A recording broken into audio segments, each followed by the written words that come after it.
Denise Morris from Knack Training, and today's quick fix is talking about a merge shape trick that everyone should know about. If you make title slides, section breaks, or social graphics, this quick fix is going to level up your design fast. I'm going to show you how to cut words out of a picture using merge shapes without extra tools. Let me show you how. So the trick to this is to start with a blank slide and go to insert and choose a picture. I'm gonna go to my online pictures and I am going to choose a beach.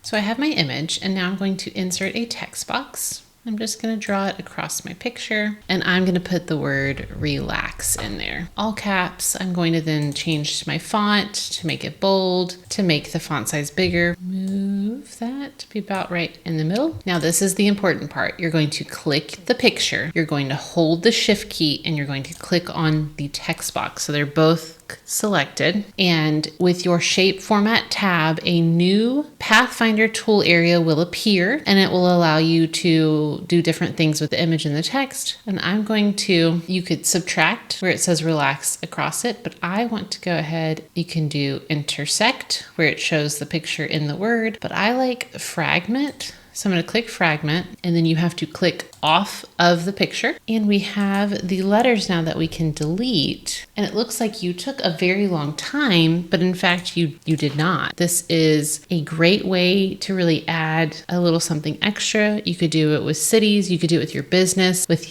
mission statements. All of this done without needing any type of designer software. Now you've got a clean professional cutout effect. No design software was required. PowerPoint has more creative tools than people realize. Remember, small changes, quick fix, big wins.